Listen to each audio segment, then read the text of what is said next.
جو انسانوں کے مشوروں سے، صدیوں کے تجربات سے، تاریخ کی روشنی میں انسانی فکر و عقائد و فلسفے کو جمع کر کے کوئی رائے نتیجہ نکالا جائے، وہ دین نہیں ہے، وہ مذہب نہیں ہے، وہ رائے کا مجموعہ ہے۔ قرآن نے اس علم کو علم مانا ہے جو نبوت کے ذریعے دنیا والوں کو میسر ہو۔ قرآن پورا کا پورا فرشتے کے ذریعے محمد رسول اللہ صلی اللہ علیہ وسلم کو ملا ہے، 23 سال کی مدت میں ملا ہے۔ کوئی پوچھے تو برملا کہہ دیجئے محمد رسول اللہ صلی اللہ علیہ وسلم کے ذریعے امت کو جو کچھ ملا ہے وہ دین ہے۔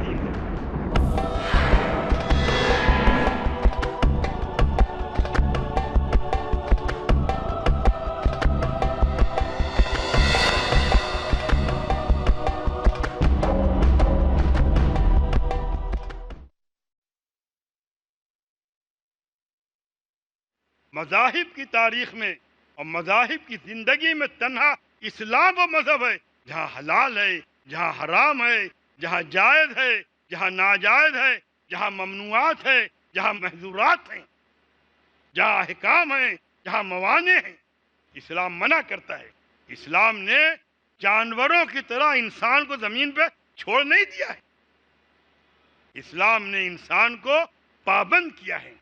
لیکن یہ پابندی وہ نہیں ہے کہ ہم سمجھیں کہ ہم پورے طور پر آزاد نہیں، ہم پورے طور پہ آزاد ہیں، اور لیکن یہ پابندی انسانی فکر کو جلا دیتی ہے، یہ پابندی انسانی شرف میں اضافہ کرتی ہے، یہ پابندی انسان کو انسان بناتی ہے، ورنہ انسان زمین پہ گر جائے، زمین کے نیچے چلا جائے۔ اپنے طور پر اپنا مستقبل انسان آج تک طے نہیں کر سکا ہے۔ آج قانون ایک سے ایک بنائے جاتے ہیں، لیکن قوانین بدلے جاتے ہیں، قوانین توڑے جاتے ہیں۔ آج ایک قانون کل ایک قانون، نہ موسم سے بدلتا نہ افراد سے بدلتا، کیونکہ وہ قوانین اللہ کے دیے ہوئے ہیں، اللہ کے بنائے ہوئے ہیں، وہ سارے انسانوں کے اوپر۔ مذہب عربی زبان میں اس کے معنی آتے ہیں جانے کی جگہ، فکری چراگاہ، فکری جولانگاہ، مذہب۔ اگر لفظی طور پر دیکھا جائے تو زندگی کے موجودہ طور طریقوں سے اس لفظ کا کوئی جوڑ نہیں ہے، لیکن یہ سچ ہے کہ ہم اس کو مذہب بولتے ہیں۔ اسلام نے لفظ مذہب کے لیے استعمال نہیں کیا ہے۔ جیسے ہم نماز بولتے ہیں، اسلام نے نماز کے لیے نماز استعمال نہیں کیا ہے، یہ ایرانی لفظ ہے۔ اسلام نے لفظ صلاۃ استعمال کیا ہے، اور صلاۃ بھی مختلف انداز سے منتقل ہوتے ہوئے آیا ہے۔ صلاۃ کے معنی آتے تھے دعا کے، پھر یہ لفظ صلاۃ جنازہ کے لیے استعمال ہوا، نماز جنازہ ہم بولتے ہیں۔ عربوں میں بھی نماز جنازہ تھی، اسلام سے پہلے نماز جنازہ ہوا کرتی تھی، اس میں مردے کے فضائل و مناقب بیان کیے جاتے تھے۔ پھر ایک خاص شکل کی جو نماز ہوتی ہے یہ آ گئی، اس میں رکوع ہے، سجود ہے، قومہ ہے، قعدہ ہے، تکبیرات ہیں، تلاوت قرآن ہے، وہ جو شکل ہماری نماز وہ آئی، نماز صلاۃ بن گئی۔ یہی صلو درود کے لیے استعمال ہوتا ہے، ان اللہ و ملائکتہ یصلون علی النبی، یہ نماز نہیں ہے، یہاں درود شریف ہے، نبی کے اوپر صلاۃ بھیجنا ہے، سلام بھیجنا ہے۔ یہ جو نبی کہتا ہے صلو کما رأیتمونی اصلی، تو نماز ہے۔ صلی بنا رسول اللہ، اللہ کے رسول نے ہم کو نماز پڑھائی، اور پورے اسلام کے نظام اعمال خاص فقہی لفظ تعبدی ہیں۔ تعبدی یعنی حکم دیا ہے یہ ایسے کرو، ہم کو ویسے ہی کرنا ہے، ہم کو اس سے ہٹنا نہیں ہے۔ ابھی 2 روز قبل ایک سوال ہوا مجھ سے، تو میں نے یہ بات بتائی کہ بھائی اس دن میری تقریر اسی موضوع پہ بتاؤں گا، تو میں نے ان کو واقعہ بتایا کہ ایک شہر کے ایک کلیکٹر صاحب تھے جو سب سے یہ پوچھا کرتے تھے کہ عبادت جسم کرتا ہے یا روح کرتی ہے؟ یا کسے کرنا چاہیے، جسم کو یا روح کو؟ تو لوگ جلدی میں بول دیا کرتے تھے روح، تو کہتے تھے پھر جسم کا کام کیا ہے؟ پھر آپ کیوں ہاتھ اٹھاتے ہیں، کیوں رکوع سجود کرتے ہیں؟ گیان کیجئے، دھیان دیجئے۔ اتفاق کی بات ایک تقریب میں کلکٹر صاحب کی میری ملاقات ہو گئی، یہ لگ بھگ 40 سال پہلے کا واقعہ ہے۔ انہوں نے مجھ سے پوچھا، میں نے کہا صاحب جواب تو میں آپ کو دوں گا، لیکن میری آپ مدد کریں تب جواب دوں گا، بغیر آپ کی مدد کے میں جواب بھی نہ سکوں گا۔ کہنے فرمائیے مدد کیا کروں؟ میں نے کہا مجھ کو آپ کوئی ایسا جسم لا کر کے دے دیجئے جس میں روح نہ ہو اور وہ زندہ ہو، یا کوئی ایسی روح مجھے دکھا دیجئے جو بغیر جسم کے ہو۔ چونکہ کہ میں سمجھا نہیں، میں نے کہا میں پھر سمجھا دے رہا ہوں آپ کو۔ میں ان کو سمجھایا، انہوں نے موضوع ہی بدل دیا یہاں سے، اور میں خیر تو ان کو مطمئن کرنا تھا، لیکن میں آپ سے کہنا چاہتا ہوں ہم پابند ہیں احکام رسول کے۔ ہمیں قطعاً یہ نہیں سوچنا ہے کہ جسم کرتا ہے عبادت یا روح کرتی ہے عبادت۔ رسول نے انسان کے اوپر عبادت فرض کی بتایا ہے، تم پہ فرض، نماز تم کو پڑھنی، تم انسان ہو، اور زندگی کی آخری سانس تک پڑھنی ہے۔ سورہ ہجر کی آیت ہے وَاعْبُدْ رَبَّكَ حَتَّىٰ يَأْتِيَكَ الْيَقِينُ، اپنے رب کی عبادت کرو ہے تم کو موت ہے۔ یہاں پر یقین کے معنی موت ہے، یقین کے معنی یقین کے نہیں ہے، ورنہ امت مسلمہ میں ایک فرقہ ایسا ہے جس کے بڑے لوگوں نے یقین کا ترجمہ یقین کیا ہے اور کہا ہے کہ عبادت کسی کے اوپر اس وقت فرض ہے جب تک عبادت کا یقین نہ آئے۔ یقین آ جائے گا عبادت ختم ہو جائے گی۔ میں فرقے کا نام نہیں لوں گا، وہ عبادت کو عمر کی ایک منزل پہ ختم کر دیتے ہیں، اور جتنے اسلام میں فرقے ضالہ ہیں وہ تشریح اور تعویل کی راہ اختیار کرتے ہیں، اور مجبوری یہ ہے کہ تشریح اور تعویل کرنے والے کو غلطی کے باوجود ہم روک نہیں سکتے، کیونکہ اگر تشریح اور تعویل کو روک دیا گیا تو علم دین کا قافلہ ٹھہر جائے گا، علم آگے بڑھے گا نہیں۔ ہم انسان کی سوچ پہ پہرا بٹھا نہیں سکتے، ہم فیصلہ کر سکتے ہیں، ہم غلطی واضح کر سکتے ہیں، یہ سوچ غلط ہے۔ قرآن میں ہے کہ جب جنتی جنت میں جا چکے ہوں گے، جہنمی جہنم میں جا چکے ہوں گے، تو جنت والے پوچھیں گے ما سلککم فی سقر، تم کو کون سی چیز جہنم میں لے گئی؟ تو بتائیں گے، کہتے کہتے کہیں گے وَكُنَّا نَخُوضُ مَعَ الْخَائِضِينَ، بےتکی بات کرنے والوں کے ساتھ ہم بےتکی باتیں کیا کرتے تھے حتیٰ اتانا الیقین، یہاں تو ہم کو اس حالت میں موت آ گئی۔ یہاں پر یقین سے مراد موت ہے۔ قرآن کا اپنا لغت ہے، قرآن کی اپنی ڈکشنری ہے، قرآن کی اپنی ایک خاص معنویت ہے جو قرآن پڑھنے والا ہی سمجھ سکتا ہے کیا ہے کیا نہیں ہے، اور یہ دین ہے، یہ مذہب ہے۔ اب اگر آپ مذہب کو دیکھیں پورے کینوس میں، ساری چیزیں مذہب میں آ جائیں گی۔ قانون اسلامی مذہب ہے، شریعت اسلامیہ مذہب ہے، جائز و ناجائز مذہب ہے، رکوع و سجود مذہب ہے، قرآن کا پڑھنا مذہب ہے، باہمی میل ملاپ مذہب ہے، سماجی رشتے مذہب ہیں، والدین کے اطاعت مذہب ہے، اولاد کی پرورش مذہب ہے، حلال رزق کمانا مذہب ہے، دینی وعظ سننا مذہب ہے، مسجد میں جانا مذہب ہے، مسجد سے آنا مذہب ہے۔ الغرض مذہب ساری زندگی پر محیط ہو جائے گا۔ اسی لیے قرآن نے کہا ہے کہ ما خلقت الجن والانس الا لیعبدون، ہم نے جن اور انس کو اس لیے پیدا کیا ہے کہ وہ میری عبادت کریں۔ عبادت سے مراد محض 5 وقتہ نماز نہیں ہے، عبادت سے مراد صرف مہینے بھر روزہ نہیں ہے، عبادت سے مراد زندگی میں ایک بار حج کر لینا نہیں ہے، عبادت پوری زندگی کو 24 گھنٹے تک محیط ہے۔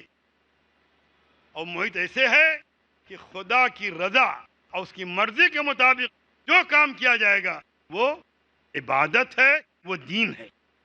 یہی مائک اور یہاں پہ کھڑے ہونے والے کا آپ سے گفتگو کرنا اگر خدا کے لیے ہے تو دین ہے، اگر اپنی تعریف اپنے فضائل کے لیے ہے تو وہ دین نہیں ہے۔ کسی سے اچھی بات کر لینا یہ دین ہے، کسی کو برا کہہ دینا یہ دین نہیں ہے۔ دین کے خدا کے لیے کسی سے لڑائی مول لینا یہ دین ہے، خدا کے لیے کسی سے دوستی کرنا یہ دین ہے۔ تو دین کا تصور بہت وسیع ہے۔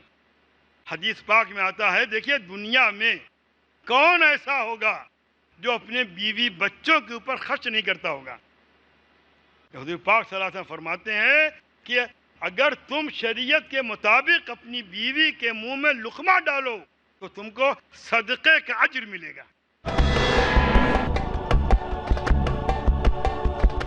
اب بیوی کو آپ کو کھلانا ہی ہے، وہ گھر کی مالکن ہے، وہ شریک حیات ہے، وہ آپ کے ساتھ ہے، لیکن شریعت مطہرہ کی روشنی میں اللہ کی رضا کے لیے کہ اللہ نے ایک جان آپ کے حوالے کی ہے، اس کے ساتھ اس نے سلوک کرنا ہے، آپ کو اجر ملے گا۔ تو اسلام کا تصور مذہب اور اسلام کا تصور دین قائم ہے وحی الہی کے اوپر، پھیلا ہوا ہے زندگی کے سارے شعبوں کے اوپر اور سارے نظام کے اوپر، اس سے آپ اس کو الگ نہیں کر سکتے۔ اور دنیا میں تنہا مذہب ہے جس نے یہ بتایا ہے کہ جو کپڑے پہنو تو ان کے حدود کیا ہوں۔ دیکھیے آپ یہ مت ہے کہ مولانا آج مولویوں والی بات کر رہے ہیں، میں یقیناً مولوی ہوں اور مولوی مولوی کی بات کرے گا، لیکن بتانا چاہتا ہوں حضور پاک صلی اللہ علیہ وسلم نے فرمایا ہے کہ ازار ٹخنوں سے اوپر ہو۔ آپ صلی اللہ علیہ وسلم کی آستین یہ گٹے تک رہا کرتی تھی۔ آپ صلی اللہ علیہ وسلم جب کوئی کام شروع کرتے تھے تو داہنے سے شروع کرتے تھے، جب جوتے پہنتے تھے تو داہنا پاؤں نکالتے تھے تو بائیں پاؤں سے نکالتے تھے، چلتے تھے آگے داہنا پاؤں بڑھاتے تھے، پیچھے بایاں پاؤں بڑھاتے تھے، ضروریات زندگی کے لیے جاتے تھے بایاں پاؤں، نکلتے تھے دایاں پاؤں، مسجد میں دایاں پاؤں، نکلتے تھے بایاں پاؤں۔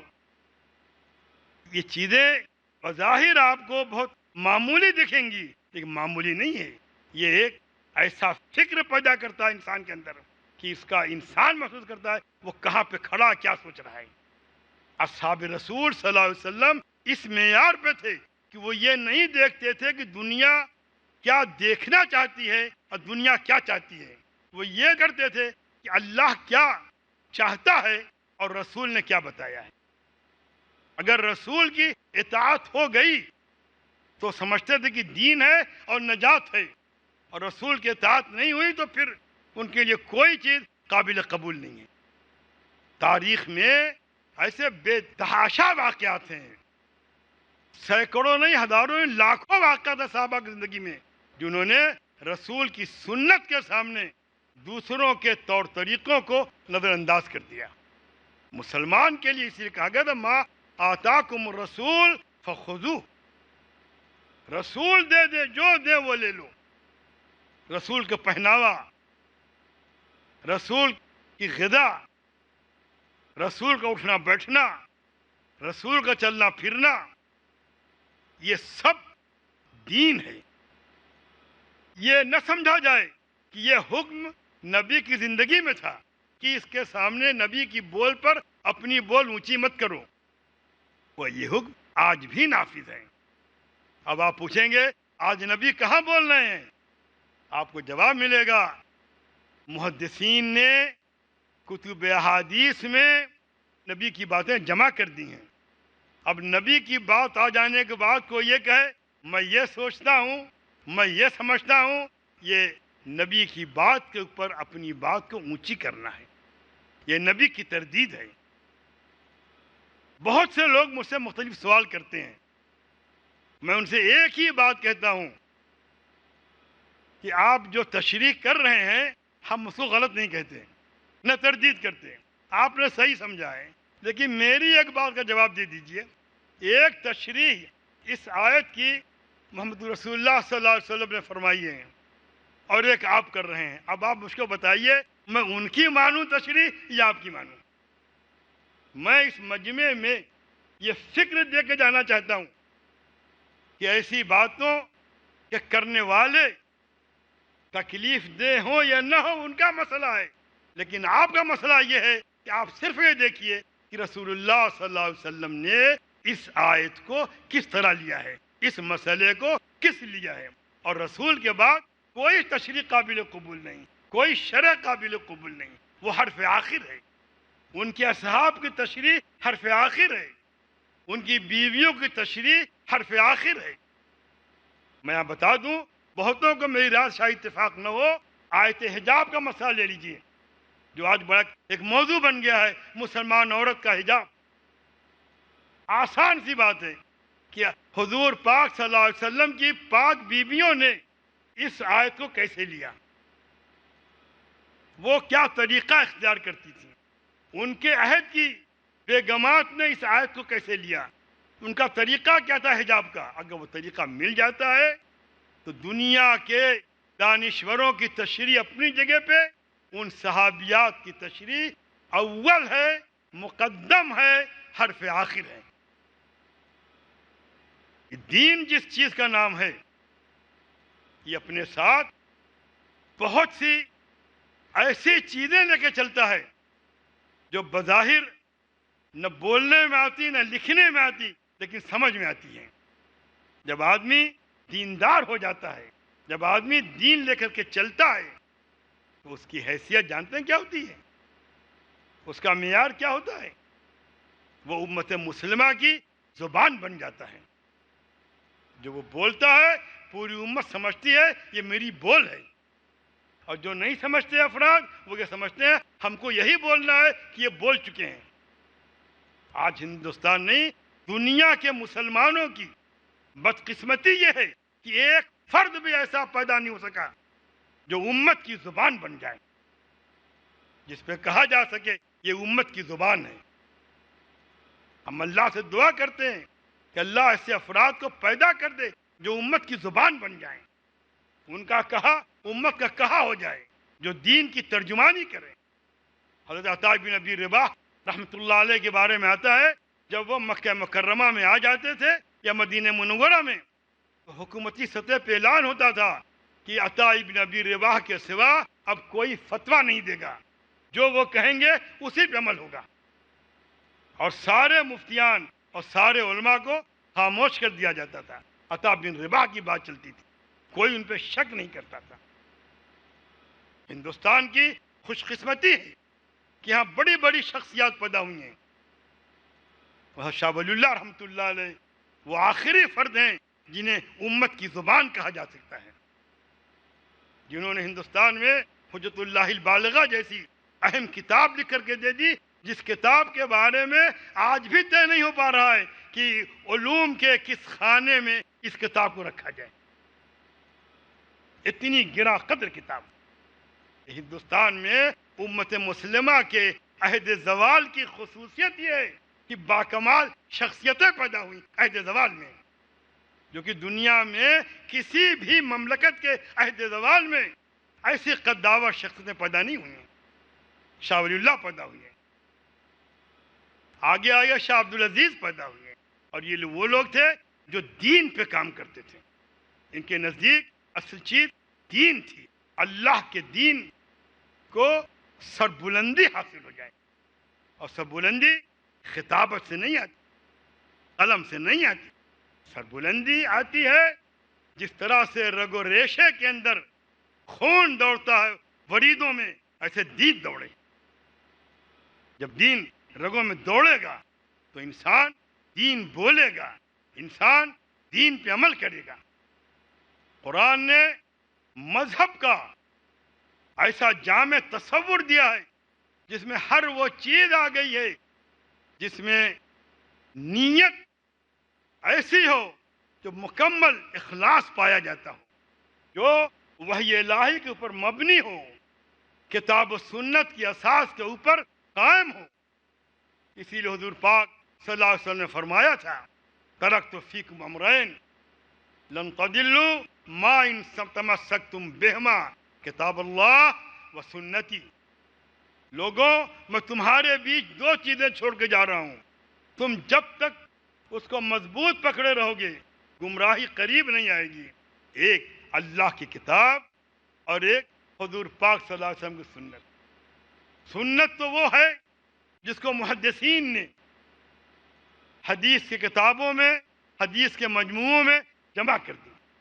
امام بخاری، امام مسلم، امام ابو داؤد، امام مالک، امام نسائی، یہ حضرات ہیں. امام ابن ماجہ، ایک دو نہیں، ہم تو خیر 6 کو پڑھتے ہیں، 7 کو پڑھتے ہیں. محدثین کا تو ایک عظیم الشان نظام فکر قائم ہے، بڑا عجیب سلسلہ ہے. اور امت نے محدثین کو کیسے دیکھا ہے بتاؤں میں آپ کو. اگر کوئی محدث بغداد میں آ جاتا تھا تو ایسی بھیڑ اکٹھے ہوتی تھی کہ اس کے جانے کے بعد، مجلس کے برخاست ہونے کے بعد، جب بلدیہ کے لوگ آ کر کے صاف صفائی کرتے تھے تو 70 ہزار مٹکے ملتے تھے جس میں روشنائی بھر کے لائی جاتی تھی. اتنے لوگ آتے ہوں گے، یہ مبالغہ نہیں ہے، یہ واقعہ بتا رہا ہوں. ہفتوں بلدیہ کے لوگ وہاں پہ صفائی کیا کرتے تھے. محدثین پہ لوگ ٹوٹ پڑتے تھے. کیوں؟ ان کے پاس دین ہے. یہ اللہ کے رسول صلی اللہ علیہ وسلم کے دین کے محافظ اور امین ہیں. وہی بات میں آپ سے کہوں گا اس جگہ، آج پھر کہتا ہوں، پرسوں بھی کہی تھی، آج پھر دہرا رہا ہوں. اس زمین کے اوپر آپ اللہ کے دین کے محافظ ہیں اور امین ہیں. یہ آپ کا سب سے بڑا اعزاز ہے. اللہ تعالیٰ اس جذبے کو قائم رکھے. اللہ تعالیٰ دینی اقدار کو ہمارے اندر پیوست کر دے. اقبال نے تو عشق کے تعلق سے کہا تھا، لیکن اقبال کا تصور عشق بڑا عجیب ہے. آدمی کے ریشے ریشے میں سما جاتا ہے عشق، شاخ گل میں جس طرح باد سحر گاہی کرنا. اپنے رازق کو نہ پہچانے تو محتاج ملوک، اور پہچانے تو ہیں تیرے گدا دارا و جم. وآخر دعوانا الحمدللہ رب العالمین. یہ تھے ہمارے مہمان محترم مولانا ابو ظفر حسان ندوی ازہری صاحب، جو قرآن کا تصور مذہب پر اپنے خیالات کا اظہار فرما رہے تھے.